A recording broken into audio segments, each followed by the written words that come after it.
Such an honor, such an honor. I am speaking with the Deans. How are you this evening? All good, all good. Nice to have you in beautiful San Diego with us. Hey, for sure, man. I appreciate you. So Brooklyn, Atlanta, Right. Minnesota, Virginia, now Yes. beautiful California. Yes. What went into the decision to bring Giants here to San Diego?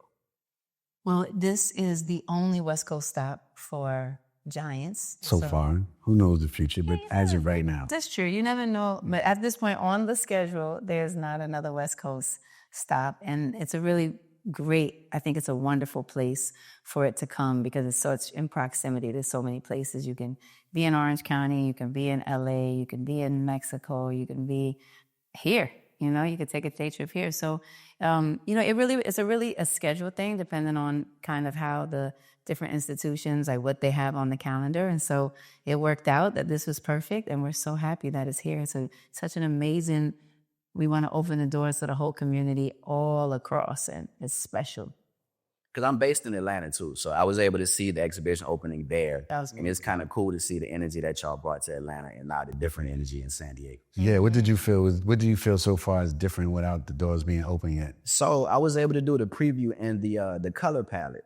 Yeah, I thought that was really cool too. You know how it's the and I was talking to Kimberly and she said when you first saw it that you said it reminded you were home. Mm-hmm. What did she mean by that? Well, it's because of the work that's in there belongs in our home. Mm-hmm. You know, and we designed Giants for it to feel like people are walking into our home. Right. And so like when you walk in and you have that home feeling, it's like, okay, you know, right now the music is not playing, certain curation's not happening. But we want people to feel like they're in our home. And so that's probably what she is talking about, yeah. And that they're at home, in this place, that they're welcome here, that they're supposed to be here, that they can sit down and ponder the pieces, they can think about it, they can relax, they can enjoy. I think a lot of times you don't necessarily think that you're gonna go to a museum and you're gonna like relax. You know, you kind of, maybe it's hectic, or maybe you can't quite find your way through, or maybe it doesn't really feel like you see something that's interesting to you. So we want all of that to feel different in all the places Giants is, and I think it does. So I wanted to actually stay on the music aspect. So I know the iconic Marvin Gaye, he would be the soundtrack to this particular edition. How does his artistry tie in to the exhibition itself? Well, by the artists, for the artists, with the people, right? And strangely, you say the Marvin Gaye soundtrack. This is the first time we changed the soundtrack. Okay. Right, so this soundtrack, being that it's the first show on the West Coast, you know, there's a beach right outside these walls. We just wanted to give people a different home feeling, right? So it's like our home in New York it'll be different than our home on the West Coast, and just the energy alone. And so we was like, man, this is a perfect time to curate, you know, a playlist that represents the energy that we're in here. Yeah, look, I walked in and the music wasn't playing. He was like, I changed the playlist. I said, what?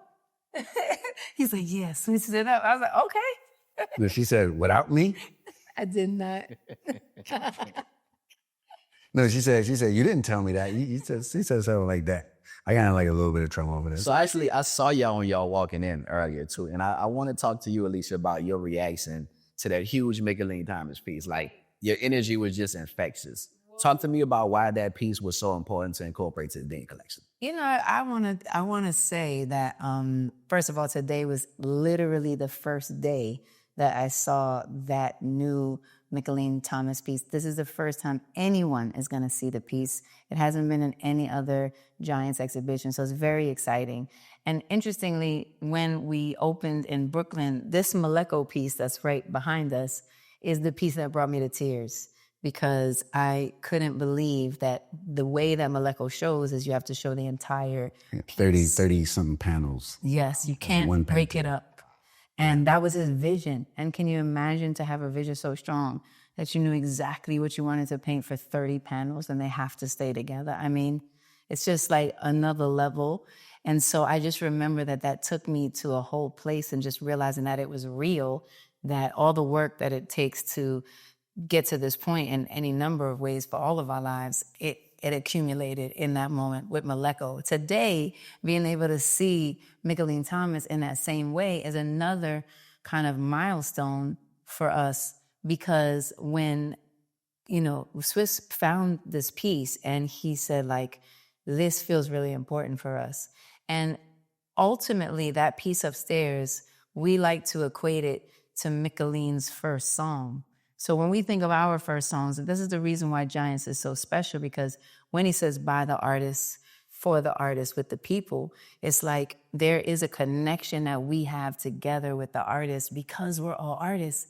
And so there's another level of understanding what it takes to be an artist and how difficult it is and how you have to push through and make people believe when they don't have any reason to, and all these things. And so when we think of our first songs, mine being Fallen, his being Stop Drop, those are the most important times in our life. It's crazy to say some stuff like that. Seriously, these are the most important times in our life. It started a thing that we never imagined would ever happen. Yeah, it was in 2010 she did that piece. So this is like her Fallen.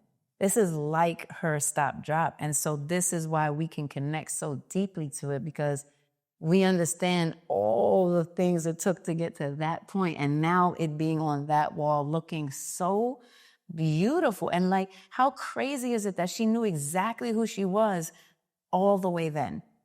And now you can see that work and it relates to her other work. You know it's her, which is crazy. So the identity that she formed was already full grown in her first, real kind of display of it, which is just insane. And I guess in a way, so is his and so is mine. So it's really, really, really deep. And so that's why you got that whole crazy thing. You like, yo. Because that was for real. Because it was serious. First time I ever seen in her life. Mm-hmm. So I really love you guys' relationship. It's really beautiful. But I want to talk about the Dean collection. Is there ever a moment when you like something and she doesn't, or you like something and he doesn't? And if so, how do you guys navigate through the challenges of putting certain pieces in the Dean collection that you guys might not agree with? It's very rare that we don't agree on something, but like she might say like, it's not speaking to me. And I'm like, okay, don't worry about it. It's very simple. Yeah, it's not very complex. Most of the time, I mean, we really do. It's really, we have a synergy. So most of the time, what he loves, I love. And what I love, he loves.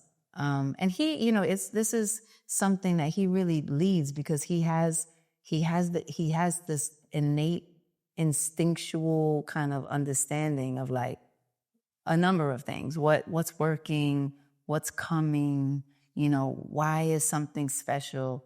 And he's a natural. Like, people have to study for years and years and years to like get it wrong. And he just is a natural. So it's really cool to be able to see what he loves, and then to know that the rest is kind of up to what feels like it works, between us. So there's not like some big beef going on or anything like that. And we're super transparent with each other, and we're able to be very honest.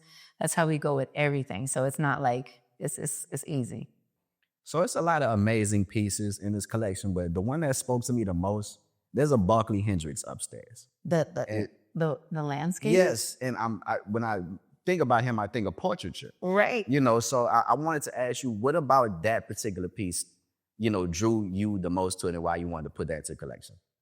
Well, I've been a big fan of Barclays for a long time. Mm-hmm. Got to meet him, spend time with him. I was looking to acquire for our collection the man with the pink suit. It was sold when I got there. Ended up going out to dinner with him and his wife after, with Jack Shaman, and because he had the show for the piece, I thought I can just go in and buy. And I remember, Barclay saying, you should come to the studio and pick what you want instead of like doing it at the show. We really like what you guys are doing with the collection, this, that, and the third. He passed away. We never really get to go see his studio. But then I remember his wife saying that he has landscapes that he always asks, like, did somebody get the landscapes? Did somebody get the landscapes? Everybody only wanted the figurative work. So, when he passed away, when he passed away, I was like, man, we still have to have Barclays in our collection. And so the landscape thing came to my mind. I was like, well, all the landscapes are available. And then so we ended up buying the whole collection of the landscape. Like, that's just a few upstairs, but we hold the landscape story from Barkley Hendricks with his favorite paintings that he would do on vacation. So those paintings meant a lot to him. The figurative work was more of like him going to work. This was more like him on vacation. And so I felt that for us to have his most relaxed works that people never really even knew he did landscapes was a different story that we can have in the Dean collection. Although we do love the landscape. I mean, we do love the figurative works as well. Yeah, it was such a dope selection, I feel like. I look like, yeah. I didn't even know he did, you know, and I'm, of course, not as well versed as you, but I didn't know that he even did landscape. Yeah, a lot of people don't. 99% of people don't know. And then especially since it looks like you're looking through a window. Yeah. Almost, you know, the framing is super beautiful and the colors are wild, vivid. And, you know, there are so many more of them that, you know, but we did a selection for it. So again, that just kind of speaks to kind of what I was saying with the way that he looks at everything. It's a very individual thing. So when he came back and he was like, I think it's about the landscapes, because imagine we can have all of these landscapes from Barclay, and how special is that would be something that we collected that's his favorite. I felt that it was a great addition to the collection because we have a lot of figurative works and, you know, a lot of young artists coming up thinking that that's what they have to paint to be successful, right? So like switching it up, like, man, like even Barclay Hendricks did landscapes. You can do landscapes. You can do different mediums and different formats, not only what the hype is going towards. And so we thought that was great for people to see that, like, wow, like, okay, we can do landscapes are cool. So I had a really, really great tasting croissant at Port Vita. And I was able to meet the owner, and she, you know, told me the story about how, you know, you walked in, and I wanted to talk about the hometown heroes. You know, what, I guess, inspires you to want to highlight the local artists of San Diego and put that as part of the show this time around? Man, we always felt that we highlighted the artists, you know, which is why we have Giants and which is why we have no commissions in the endless amount of work that we do and will continue to do.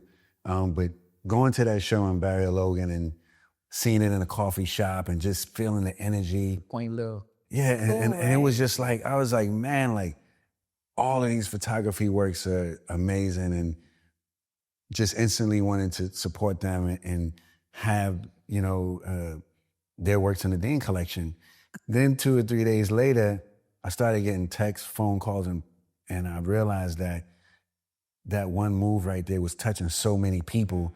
And here we are coming to San Diego where we didn't grow up, where we're bringing our art show, but like, how are we really including the energy of the people that built this space creatively? And so we came up with the idea of like, you know what, let's do something different and call it Hometown Heroes. So we felt that it was bringing the community together for real. And especially when we have a chance to be in an institution that might not have the welcome that people want. Because, you know, people say, man, we never really been in that museum. I'm like, how you never been in that museum? And so I think it's just our job to make the reintroduction to these creative spaces when we go there and make people feel welcome in their own home. You know? Now, did you go to get the croissant there because you knew this is where the artwork was acquired? Well, I'm here with the tourism authority, and they gave me like a kind of a tour, and that was one of the tour stops. And you know, I was talking to the owner, and she happened to tell me like, yeah, the group, and I'm like, oh, that's so cool. So it was kind of, I didn't know before I went, but I think they might have brought me because I like to ask questions. So I think they brought me there for that. I love that. That's actually super cool that you can experience different parts of the city and then come and see the work. And I mean, the photography is outrageous. It's so good. It's so beautiful. It's so raw. It's so organic. You really feel like the spirit, you know, and that's what happens with all of these works. And so big love to MJ and Oscar and Chata, who is really like, just being able to showcase their work here is such a blessing, and it adds so much, and you feel the spirit of all the work. It's just the beginning. Yeah, it's so cool. I'm so happy you said that story. That's super fresh. There's actually a huge art scene here too. When I think of San Diego, I think of surfing, tacos, you know, but there's you know, it's a huge city too. Yeah. And it's really, I'm really enjoying my time here. Fire. So that piano. My CP70? Yes. Talk to me about the emotion that brings out when you see that. So I have to say that's one of my favorite. This is one of my favorite ways that it's set up. like we said, every time we come, it's a different experience. In this case, when we first walked in and saw kind of the introduction of Giants, and then we walked past it, the CP70, the piano is right there to your right, and it's in this corner area, and it's just kind of like it belongs there, like it was meant to be there. And I looked at it, and I just was like, oh, that's so good. The CP70 is such a fresh piano. It's a piano that Prince used a lot, and it has a certain sonic and a certain sound that just evokes so much emotion. It's different from an acoustic piano because it's still electric, but it really has the action, and it has the ability. It has a large keyboard, so you can really play a lot of things, and the sound itself has an emotional sound. So I was using that piano because it's quite portable, and a lot of times it actually had, I particularly brought that piano to life when I did a song called We Are Here, which was a moment where I was asking kind of this question of why do we think we're here? It was a question that I was asking that actually was the catalyst to my Here album. And I used that piano a lot. I would take it to the top of the roof, on the rooftop in New York City, and I just play, and I'd play this song, and I wanted to put the words of some of the things that were coming up. And so that's why you see all that graffiti on the piano and just all the writing on it with these powerful words, because it was just a reminder of like what's important. So to see that as a part of the exhibition, there's a purpose to have the BMX bikes that my love grew up with, and Kool Herc's stereo system, and all of these things that kind of show the inspiration of the music which led to the love of art. And so that piano, that CP70, is like part of that experience. So I really love that it was right there. I mean, kind of want to play it, but you can't. But I kind of want to. Right. So, and this is actually, I'm going to close with this. Why is it important for you to highlight Black artists, not just with this exhibition, but highlight Black artists in general? Why is that important to you too? Giants is so incredible because oftentimes it's really an inspiration from our from No Commissions, and No Commissions really started to talk about how are we welcoming people into the world of art, and how are people welcomed into the world of art. And oftentimes, so many people, especially young people, don't feel welcomed. I mean, I don't personally remember feeling like I was gonna run to the museum to go see I don't know what, you know what I mean? I didn't really feel invited. I didn't really feel like it was gonna be a place that I was gonna really find something that felt like it related to me. And so with No Commissions, the idea was like, how do we want to bring everybody, people who feel like, oh, you can only like art if you can, because you have to be super wealthy to be able to afford whatever, or, it's not meant for me, or you go into the place and everybody's hounding you that they're gonna, you're like, I just want to see something beautiful and feel something beautiful. And so to bring this now to institutions where, our son is 11, he just brought his 2 friends over, and you can be any age and you can come here and you can feel like, man, look at all of these diverse, beautiful expressions on the wall. Like there's no limit to what you might be receiving from what you're seeing. And so that is the reason why we really wanted to make sure that our culture was on the walls of these institutions and spaces in the greatness that we are, in the masterful ways that we've created in these spaces is unbelievable. You can't believe how beautiful it is and what stories it tells and what it means. And so that's why it's so important, because we belong everywhere, and we definitely belong here. And what you're seeing on these walls is very hard to put on them.